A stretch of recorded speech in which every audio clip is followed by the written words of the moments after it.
বার্তা নিয়ে আসবে। আমি আপনাদের অত্যন্ত আনন্দের সঙ্গে জানাচ্ছি যে আমাদের দলের ভারপ্রাপ্ত চেয়ারম্যান, আমাদের কোটি কোটি মানুষের সবচেয়ে প্রিয় মানুষ, যিনি দীর্ঘ প্রায় 800 বছর ধরে নির্বাসিত অবস্থায় রয়েছেন বিদেশে, এবং বিগত প্রায় 1 যুগ ধরে তিনি গণতান্ত্রিক আন্দোলনকে নেতৃত্ব দিয়েছেন এবং আমাদের দলকে নেতৃত্ব দিয়েছেন, এবং আমাদের যে গণতন্ত্রের উত্তরণের যে ছাত্র গণ অভ্যুত্থানের নেতৃত্ব দিয়ে আমাদেরকে সাফল্যের দ্বার প্রান্তে পৌঁছে দিয়েছেন। আমাদের সেই সংগ্রামী নেতা, এই দেশের গণমানুষের অত্যন্ত প্রিয় মানুষ যারা তারেক রহমান, আমাদের দলের ভারপ্রাপ্ত চেয়ারম্যান, তিনি আগামী 25শে ডিসেম্বর, আমি আবার রিপিট করছি যে আগামী 25শে ডিসেম্বর তিনি ঢাকার মাটিতে আমাদের মাঝে এসে পৌঁছবেন। আমরা আমাদের দলের পক্ষ থেকে, সকলের পক্ষ থেকে আমরা তার এই আগমনকে শুধু স্বাগত নয়, আমরা আনন্দের সঙ্গে আমরা সমগ্র জাতিকে জানাতে চাইছি। এবার আজকে গণতন্ত্র উত্তরণের পথে যে সমস্ত বাধাগুলো সৃষ্টি হয়েছিল, আমরা মনে করি যে আমাদের ভারপ্রাপ্ত চেয়ারম্যান তারেক রহমান সাহেব দেশে এসে পৌঁছলে সেই সমস্ত বাধা দূর হয়ে যাবে। আপনারা জানেন যে একটা বৈঠক লন্ডনে যেটা সংঘটিত হয়েছিল, আমাদের ভারপ্রাপ্ত চেয়ারম্যান এবং বর্তমান প্রধান উপদেষ্টা লন্ডনে যে সভাটি হয়েছিল, সেই সভায় সিদ্ধান্ত হয়েছিল যে ফেব্রুয়ারি মাসের মধ্যবর্তী সময় নির্বাচন অনুষ্ঠিত হবে। ফলে আমাদের নির্বাচন সম্পর্কে যতটুকু আপনার শঙ্কা ছিল সেটা চলে গিয়েছিল। গতকাল নির্বাচনের তফসিল ঘোষণার মধ্য দিয়ে নির্বাচনের যে রেল চলতে শুরু করেছে, যে সারা দেশের মানুষের মধ্যে যে একটা আশা প্রত্যাশা সৃষ্টি হয়েছে, সেটা বাস্তবায়িত হতে চলেছে।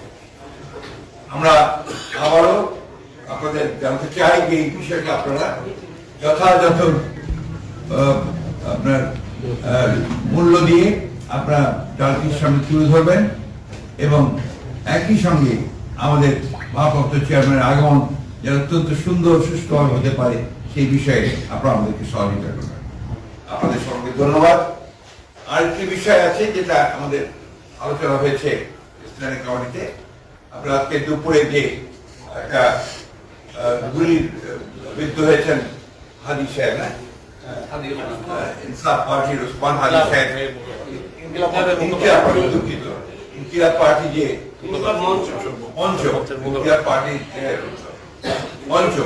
মঞ্চের সম্ভাব্য প্রার্থী তিনি গুলিবিদ্ধ হয়েছেন।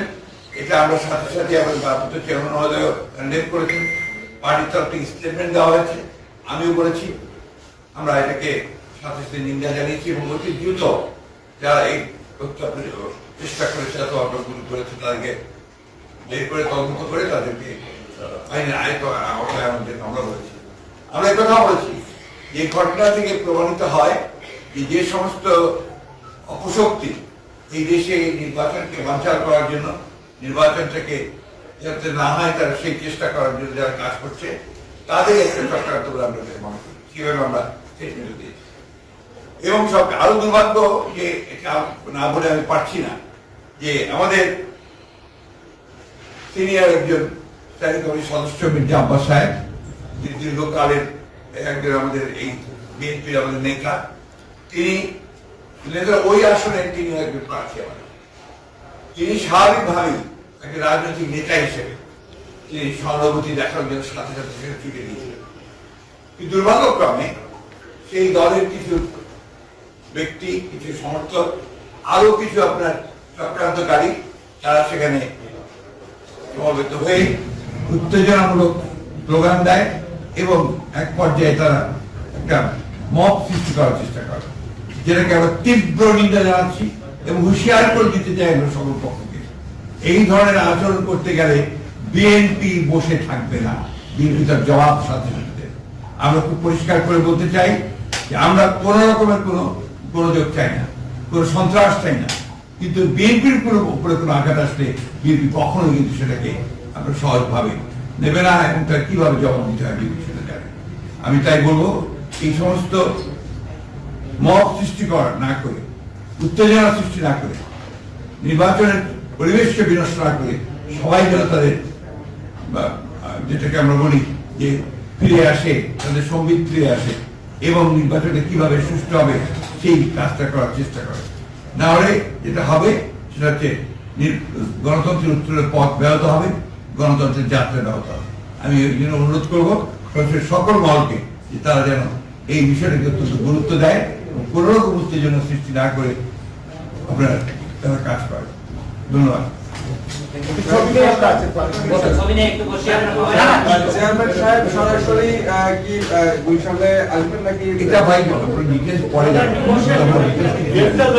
আমরা ডেট জানালাম এবং এটা আমরা নিশ্চিত করলাম ইনশাআল্লাহ সবকিছু ঠিক থাকে। উনি অবশ্যই 25 তারিখে এসে পৌঁছবেন। দিনটাও খুব ভালো, বড়দিনের ছুটি আছে, চমৎকার একটা দিন ইনশাআল্লাহ। ওই দিনকে কেন্দ্র করে বিএনপি কোনো সেটা আপনি জানতে পারবেন কি হবে। বিএনপি কিছু করবে না, মানুষই আসবে।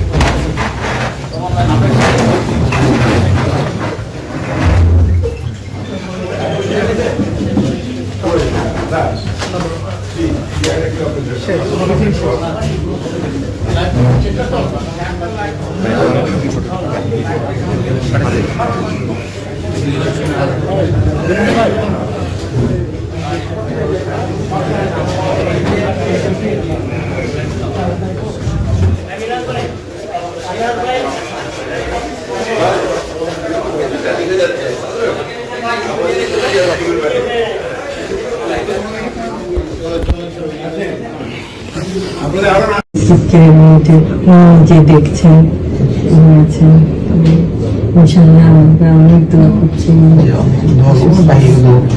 অবশ্যই যে কোনো কিছু দরকার লাগে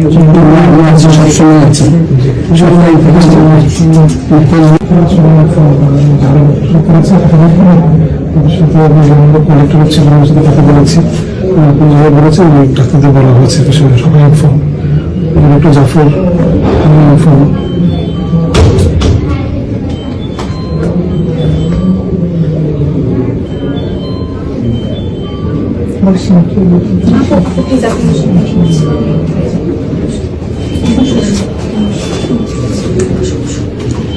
আপনার হচ্ছে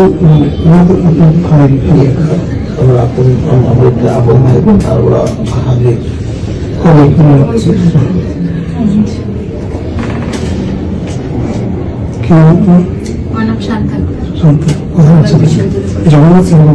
ভাই আমি ঝুমা ঢাকা ইউনিভার্সিটি।